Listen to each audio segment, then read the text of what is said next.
Hello guys, welcome to another episode of Dubai job series. आज मेरे साथ है Ayush. Hello Ayush. Hi everyone. Okay, can you show your face? Yeah, sure, please. Okay, तो corona की वजह से जो है हमें सेफ्टी मेजरमेंट करना ज़रूरी है। तो जैसा कि मैंने आप लोगों को पहले बताया था कि मैं हर एक दिन एक नया एपिसोड के साथ आता हूँ, हर एक एपिसोड में एक नया जॉब प्रोफाइल के साथ आता हूँ, सॉरी। और उसमें हम उस जॉब के बारे में डिटेल में बातें करते हैं और ये जानने की कोशिश करते हैं कि इस तरह का जॉब जो है दुबई में कैसे लिया जा सकता है, उसकी क्या सैलरी है, इंटरव्यू प्रोसेस क्या होता है। तो चलिए आज बात करते हैं आयुष से। आयुष, आपका क्या जॉब प्रोफाइल है यहाँ पे? मेरा प्रोफाइल है business valuation analyst. Okay. So basically इस प्रोफाइल के अंदर आपको जो भी बिजनेस होते हैं उनका वैल्यूएशन करना पड़ता है, उसका क्या वर्थ है वो आइडेंटिफाई करना पड़ता है। ओके, तो इस तरह का जॉब करने के लिए क्या डिग्री होनी ज़रूरी है? नॉर्मली इस तरह की जॉब के लिए आपके पास फाइनेंस की डिग्री होना चाहिए। तो या तो आपने बैचलर्स किया है फाइनेंस स्पेशलाइजेशन में, या आपने एमबीए किया है फाइनेंस स्पेशलाइजेशन में, या फिर कुछ इंटरनेशनल सर्टिफिकेशंस होते हैं जो कि ग्लोबली रिकग्नाइज्ड होते हैं, जैसे कि CFA हो गया, CMA हो गया, इसके अलावा ACCA हो गया। अगर आप इंडिया से चार्टर्ड अकाउंटेंट हैं तो आप इस प्रोफाइल के अंदर काम कर सकते हैं। तो ये ऑल इन ऑल कुछ मेजर क्वालिफिकेशंस है जो आप लेके यहाँ पे जॉब कर सकते हैं। ओके, तो इस तरह का जॉब करने के लिए मान के चलिए एक बंदा, उसके पास कोई सर्टिफिकेशन नहीं है, एक नॉर्मल ग्रेजुएशन किया है कॉमर्स से, और वो 2-3 साल कुछ भी अकाउंटिंग में या फिनेंशियल रिलेटेड जॉब इंडिया में किया है, तो क्या वो इस तरह का जॉब ले सकता है? देखिए, मेरा जो प्रोफाइल है वो बिज़नेस वैल्यूएशन एनालिस्ट है, लेकिन अगर इसका हम स्कोप बढ़ाएं और अगर हम अकाउंटेंट की भी बात करें, जो अकाउंटेंट है इंडिया में जिनका एक्सपीरियंस 2 साल का है, तो यहाँ पे मेरे हिसाब से एक अच्छा खासा स्कोप है। रीज़न ये है कि यहाँ पे जो है वो बहुत सारी स्मॉल साइज़ और मिड साइज़ फर्म है। Small size mid size firm में हर फर्म में आपको एक अकाउंटेंट ज़रूरी है, आपको एक अकाउंट डिपार्टमेंट ज़रूरी है। तो यहाँ पे ऐसा है कि अकाउंटेंट की तो एक अच्छी डिमांड है, और अकाउंटेंट के लिए ऐसा है कि डिपेंड करता है। तो आपके पास छोटी फर्म्स भी हैं, आपके पास थोड़ी सी बड़ी फर्म जिन्हें मिड साइज़ फर्म कहा जा सकता है, या उनसे बड़ी फर्म है जिन्हें लार्ज साइज़ फर्म किया जा सकता है। तो जो सर्टिफिकेशन और क्वालिफिकेशंस और स्किल्स की जो रिक्वायरमेंट होती है वो आप जैसे जैसे जितना बड़ा ऑर्गेनाइजेशन होता जाता है उतना ज़्यादा स्ट्रिंजेंट क्वालिफिकेशन रिक्वायरमेंट हो जाती है। जैसे फॉर एग्जांपल जो बड़े इंस्टीट्यूट होते हैं वो नॉर्मली चार्टर्ड अकाउंटेंट या जो MBA in finance from Tier 1 Tier 2, mostly तो Tier 1 ही होता है, Tier 2 में भी लोगों को हायर कर लेते हैं। लेकिन अगर हम ऑल इन ऑल बोले तो जो बड़ी बड़ी क्वालिफिकेशन, जैसे CA में आपको ऑलरेडी बताया, CFA मैंने आपको बताया, CMA मैंने आपको बताया, चार्टर्ड अकाउंटेंट इंडिया से मैंने आपको बताया। इसके अलावा फिर जो US का चार्टर्ड अकाउंटेंट होता है, CPA जिसे कहते हैं, वो एक हो गया। तो ये जो हाई लेवल क्वालिफिकेशंस होती हैं इनको लेके आप बड़ी ऑर्गेनाइजेशन के अंदर एंटर कर सकते हैं। इसके अलावा अगर मान के चलिए आपके पास एक्सपीरियंस है, आपने काम किया है, और अगर छोटी फर्म में रिक्वायरमेंट आती है तो there are chances you will get hire. तो आपने जो इस सर्टिफिकेशन का नाम सुना, उम्मीद है आप लोग जो इस सेक्टर से जुड़े होंगे उनको पता होगा, या इसके बारे में अगर आपको कोई और इन्फॉर्मेशन चाहिए तो आप हमें नीचे कमेंट में लिखिए, हम आयुष से आपको बात करके आपका इन्फॉर्मेशन जो है हम आपको शेयर कर देंगे। और दूसरी बात ये है कि इंडिया से इस तरह का जॉब के लिए कैसे अप्लाई किया जा सकता है? आपने तो इंडिया से ही लिया डायरेक्ट? हाँ, मैंने इंडिया से लिया है, लेकिन यहाँ पे फिर क्या चीज़ मैटर करती है? यहाँ पे चीज़ मैटर करती है कि क्या स्किल्स आपके पास है और क्या क्वालिफिकेशन आपके पास है। क्योंकि नॉर्मली जो भी एक एम्प्लॉयर होता है वो पहले क्या करता है, पहले वो अपना जिस ज्योग्राफी में वो है वो स्कैन करता है। फिर उसको ऐसा लगता है कि भाई इस ज्योग्राफी में वो बंदा नहीं मिलेगा जो स्किल्स उसको रिक्वायर्ड है, जो क्वालिफिकेशन उसको रिक्वायर्ड है, तो फिर वो आगे बियॉन्ड बाउंड्रीज जाता है। तो बियॉन्ड बाउंड्रीज सब, जैसे यहाँ के लिए अगर हम मान के चलें तो जो मेजर लेबर है वो इंडिया से है, जो हम कह सकते हैं वाइट कॉलर जॉब। वैसे तो बहुत सारी प्रोफाइल्स हैं, हर तरीके की प्रोफाइल के से इंडिया के लोग आते हैं, लेकिन अगर मैं वाइट कॉलर जॉब्स की अगर बात करूं, जो मेन अकाउंटेंसी, कोर फाइनेंस, तो वहाँ पे जो ब्रेन होता है वो आपका इंडिया से ही इम्पोर्ट होता है। तो इंडिया से बंदा कैसे अप्लाई कर सकता है इस जॉब के लिए? इंडिया से अप्लाई करने के लिए मैं मानता हूँ कि 3 तरीके से हम इसको क्लासीफाई कर सकते हैं। पहला जो क्लासिफिकेशन है वो है कंसल्टेंसी। तो जो जॉब कंसल्टेंसी होती है वो एक मीडियम हो सकता है। जैसे एक एम्प्लॉय को एक काम की तलाश होती है, वैसे ही एक एम्प्लॉयर को काम करने वाले की तलाश होती है। तो ये जो कंसल्टेंसी होती है वो एक एज अ मिडिल मैन काम करते हैं। तो जिनको तुरंत हायरिंग करनी है, जैसे जो छोटा ऑर्गेनाइजेशन हो गया जहाँ पे मान के चलिए आप 6 से 7 लोग काम कर रहे हैं, वहाँ पे एक बंदे की भी कीमत बहुत ज़्यादा है। तो वो एक बंदा अगर छोड़ के जाता है तो तुरंत उन्हें रिक्वायरमेंट होती है। तो रिक्वायरमेंट फुलफिल करने के लिए वो अपनी तरफ से तो जॉब वैकेंसी पब्लिश करेंगी, वो इन कंसल्टेंसीज को भी हायर करती है ताकि वो तुरंत क्विक टर्न अराउंड के साथ एम्प्लॉयज़ को हायर कर सके। कंसल्टेंसी जो है ये चार्जेबल होती है, या जैसे हमारी इंजीनियरिंग में जैसे है, हमारे यहाँ भी कंसल्टेंसी कांटेक्ट करती है कि यहाँ दुबई में जॉब ओपनिंग है, लेकिन वो चार्जेबल नहीं होती है। वो कंपनी का उनका अपना टाई अप होता है, they don't charge any extra money. So finance में भी ऐसा है? नहीं, देखिए बेसिकली क्या होता है, ये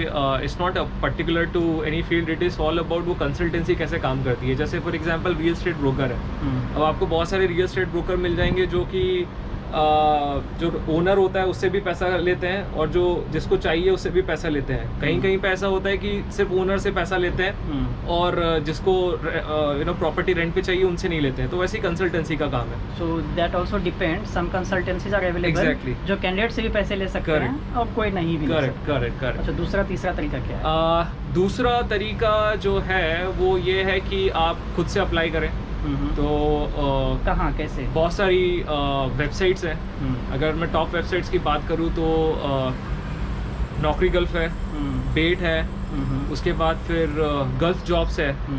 तो आई थिंक ये चीज़ आइडेंटिफाई करने में कोई प्रॉब्लम नहीं है। आप गूगल पे जाइए, top 10 job portals in UAE और जॉब पोर्टल्स इन दुबई आप करेंगे तो आपको लिस्ट मिल जाएगा। वो लिस्ट पे आप अपना प्रोफाइल बनाइए। लिंक्डइन हेल्प करता है आपके प्रोफाइल के लिए? लिंक्डइन हेल्प करता है। लिंक्डइन बेसिकली मैं तीसरे में कैटेगराइज करने वाला था। लिंक्डइन भी एक तरीके से जॉब ढूंढने में मदद करता है, लेकिन जो तीसरा जो मैं कैटेगरी समझता हूँ वो है नेटवर्किंग। ओके। नेटवर्किंग में ये हो जाता है कि भाई आप किसी को जानते हैं ऑलरेडी दुबई में और आप उसके थ्रू जॉब लेते हैं, मतलब रेफरेंस। तो लिंक्डइन में क्या है, लिंक्डइन में बहुत सारे लोग कनेक्टेड हैं, बहुत सारी कंपनीज के लोग कनेक्टेड हैं। आपको कुछ नहीं करना है, उस कंपनी का नाम टाइप करना है। वो कंपनी का नाम जब टाइप करेंगे, उसका जो होम पेज होगा वहाँ पे नीचे लिखा आएगा कि कौन कौन यहाँ काम करता है। उस पर आप क्लिक करेंगे, वहाँ पे आप लोगों को रिक्वेस्ट भेजेंगे। एक मैसेज में आपको बताएंगे कि you came across this vacancy and your profile matches with your requirement, ऐसे करके आप भेजें। तो एक तरीके से वो एक नेटवर्किंग के थ्रू, क्योंकि बेसिकली क्या होता है कि because this lot of supply as compare to demand, तो ऐसा होता है कि एक प्रोफाइल पे 100 लोग 150 लोग अप्लाई करते हैं। तो वो जो होता है बहुत इफेक्टिव नहीं होता। या तो आप बहुत नीश प्रोफाइल में, ऐसी प्रोफाइल में कि भाई वैसी प्रोफाइल किसी और की है ही नहीं, तो अगर आप अप्लाई करते हो और सामने वाले को दिखता है अच्छा इसके पास ये स्किल्स है, तो वो आपको हायर करता है। लेकिन मान के चलिए अकाउंटेंट है, कितने अकाउंटेंट है इंडिया में? बहुत सारे अकाउंटेंट है। यहाँ पे ऑलरेडी बहुत सारे अकाउंटेंट मिल जाएंगे। तो एक अकाउंटेंट के लिए अगर वो अप्लाई करेगा तो there is a very less probability कि उसको वो उस मीडियम के थ्रू उसको जॉब मिले। राइट। तो इसलिए क्या होता है, फिर नेटवर्किंग काम आता है। नेटवर्किंग में आप पर्सनल हो सकता है, शायद आप मैनेजर को अगर डायरेक्टली बोले जो हायर कर रहा है उधर पे, वो आपका प्रोफाइल देखे, वो आपका प्रोफाइल। तो क्योंकि जॉब मिलने से पहले जो सबसे इम्पोर्टेंट होता है वो होता है इंटरव्यू। इंटरव्यू से गुजरेंगे नहीं तो कहाँ से जॉब मिलेगा? और इंटरव्यू से गुजरने के लिए आपको इंटरव्यू कॉल आना चाहिए। तो जब आप नेटवर्किंग के थ्रू जाते हैं तो पर्सनल कॉल आने की प्रोबेबिलिटी आपकी बढ़ जाती है। तो वही है, मतलब लिंक्डइन का आप अच्छे से यूज़ कर सकते हैं। लिंक्डइन में आप दुबई से रिलेटेड कंपनी खोजिए, उस कंपनी में जो जो काम करते हैं उससे कनेक्शन बनाइए, अच्छा नेटवर्किंग बनाइए। ये भी काफ़ी अच्छा तरीका है, काफ़ी अच्छा आइडिया दिया आयुष ने। तो आयुष, अब सैलरी की बात करते हैं। पहले इंटरव्यू प्रोसेस की बात कर लेते हैं कि कोई बंदा मान के चलिए अप्लाई कर दिया यहाँ पे और उसका इंटरव्यू जो जाता है, क्या उसे यहाँ बुलाते हैं या ऑनलाइन इंटरव्यू हो जाती है? नॉर्मली तो देखिए अभी ये तो पूरा आपका टेक्नोलॉजी ड्रिवन है सब कुछ। तो अब अगर आप बंदे को हायर नहीं करना, आपका इंटेंशन नहीं है हायर करने का, और अगर उसका आपको ऑल द वे बुलाएं, उसके बाद फिर आप उससे आप उसको आपका खुद का स्पेंडिंग करें, चाहे वो होटल का चार्ज हो गया, चाहे वो एयर टिकट हो गया, तो आप वो तब करेंगे जब अगेन मैं आपको जब बोल रहा हूँ कि भाई बिल्कुल जेम आपको मिल गया और आपको वो मिल नहीं सकता है, तो आप वो इतना पैसा देने के लिए तैयार है या खर्च करने के लिए तैयार है। लेकिन अगर ऐसी प्रोफाइल है जो बहुत ही अवेलेबल है, तो आप उसके लिए इतना पैसा क्यों खर्च करेंगे? मतलब मेरा खुद का ही एक्सपीरियंस है। मुझे बेसिकली 2 ऑफ़र थे। एक ऑफ़र था पढ़ाने के लिए ऑफ़र था। तो जो पढ़ाने के लिए ऑफ़र था वहाँ पे उन्होंने मेरे को बोला था कि आप आइए आके आप एक हफ्ते का आप मॉक ट्रेनिंग दीजिए या ट्रायल ट्रेनिंग सेशन दीजिए, और जो भी रहने का है, खाने का है, एक्स्ट्रा जो खर्चे हैं वो सब वो बियर करेंगे। तो वहाँ पे ऐसा था कि ट्रेनर मैं इंडिया में जो मेरे पास जो स्किल्स थी, CFA पढ़ाने का जॉब था, तो वो जो स्किल्स थी वो यहाँ पे हर किसी के पास नहीं है, तो उसके लिए वो इतना बियर करने के लिए रेडी थे। तो it depends on job to job, but mostly ऐसा होता है कि आपका ऑनलाइन आपका इंटरव्यू हो जाता है। तो चूंकि ये ट्रेनिंग से रिलेटेड एक और ऑप्शन आपके पास था, तो उसमें वो देखना चाहता होगा कि बंदा कैसे है, तो इसलिए उसको लगा Exactly, क्योंकि बुला के कर सकते Exactly, क्योंकि ठीक है आपने एक इनिशियल इंटरव्यू ले लिया है, हाँ। लेकिन आपको अगर देखना है कि एग्जैक्टली वो जब क्लासरूम में रहेगा तो कैसे परफॉर्म करेगा, उसके लिए उसका क्लासरूम में होना ज़रूरी है। एग्जैक्टली। तो कुछ एम्प्लॉयर जो इस तरह का जॉब के लिए बुला भी सकते हैं, बट मोस्टली जो इस तरह का जॉब नहीं है, ओनली ऑफिस रिलेटेड जॉब है, तो ऑनलाइन इंटरव्यू हो जाती है। मेरा भी ऐसे ही हुआ था, आप मेरा पिछला वीडियो में देखे होंगे, मैंने भी इंडिया से ऑनलाइन इंटरव्यू ही दिया था। तो अच्छा, सैलरी की बात करते हैं। तो अब मुझे सैलरी इस तरह से बताइए, कोई 2 साल 3 साल का एक्सपीरियंस है और कोई मिड लेवल कंपनी में काम करता है, ठीक है, नॉर्मल अकाउंटेंट लेवल का सैलरी क्या हो सकता है, और जो बंदा सर्टिफिकेशन किया हुआ है जैसे आपके लेवल का है, आपने 2-3 सर्टिफिकेशन किया है, अच्छा खासा एक्सपीरियंस है आपके पास, तो दोनों का सैलरी रेंज क्या वेरी करता है दुबई में? अगर कोई अकाउंटेंट की प्रोफाइल अगर हम देखें जिन्होंने जिनका 1 साल 2 साल का एक्सपीरियंस है, तो यहाँ पे 3,500 4,000 से स्टार्टिंग हो सकती है। वहीं अगर आपके पास अगर कोई वेल नोन क्वालिफिकेशन है और अच्छा जॉब एक्सपीरियंस है पास में, तो आप 10 के ऊपर एक्सपेक्ट कर सकते हैं। अगर कोई CMS का सर्टिफिकेशन लिया हुआ है तो उसका स्टार्टिंग? हाँ, CMA का अगर सर्टिफिकेशन CMA, ओके। हाँ, CMA हो गया या CFA हो गया। ओके। नॉर्मली अकाउंटेंट के लिए CMA होता है, विच stand for certified management accountant. वो चार्टर्ड अकाउंटेंट भी हो सकता है। वो US का मैंने बताया आपका CPA भी हो सकता है, सर्टिफाइड पब्लिक अकाउंटेंट। वो UK का ACCA भी हो सकता है, which is accredited chartered accountant. तो बेसिकली अगर ऐसी क्वालिफिकेशंस हैं तो वो एक्सपेक्ट कर सकते हैं कि they can get more than 10K। अच्छा, मोर देन 10K तो बहुत अच्छा, मतलब 2 लाख रुपया इंडियन करेंसी के हिसाब से। करेक्ट। अगर इंडिया में सैलरी की बात करें, कोई अगर CMA किया हुआ है या, तो उसको कितनी सैलरी मिलती है? उसको आप मान के चलिए 60,000 70,000। तो सीधा मतलब 4 गुना ज़्यादा है यहाँ पे। और सबसे अच्छी बात यह है कि यहाँ टैक्स भी नहीं लगता है, तो जो भी आपकी सैलरी आए सीधा अकाउंट में, तो बहुत ही अच्छा है। मुझे तो लगता है फिनेंस के लिए Dubai is the best place. हाँ, Dubai is good for finance. Okay, ठीक है। तो अब आप मुझे बताइए कि अब काम की तो बातें हो गई, आप कब से हैं दुबई में? मुझे 1 साल हो गया दुबई में रहते हुए। 1 साल, ठीक है। तो मैं आपको बता देता हूँ कि स्टार्टिंग में आयुष से मिला था, फिर हम रूममेट थे 8 महीने तक, फिर मैं दूसरे रूम में शिफ्ट हो गया, और अभी भी हमारी काफ़ी अच्छी दोस्ती है। तो दुबई आयुष से पुराना रिश्ता है, और मेरे से 1 महीने पहले ही आया था। तो आपको क्या अच्छा लगता है सबसे अच्छा दुबई में?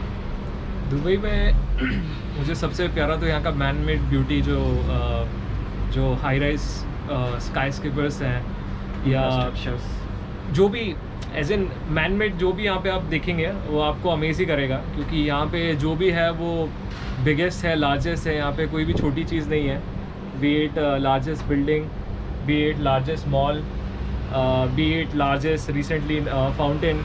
अभी मैं कल गया था Dubai frame, largest correct, largest frame, largest तो यहाँ लार्जेस्ट कुछ एक म्यूज़ियम भी बन रहा है। तो बेसिकली यहाँ पे सब कुछ लार्जेस्ट है। तो अगर आपको मैन मेड अगर आपको इंफ्रास्ट्रक्चर देखना है तो दुबई इज़ द बेस्ट। इसके अलावा मल्टी कल्चर्ड है, you can enjoy the sense of all the of the world at a same place. तो more than 100 country, exactly more than 100 countries के लोग यहाँ पर हैं। तो आई गेस बनता है यहाँ आना।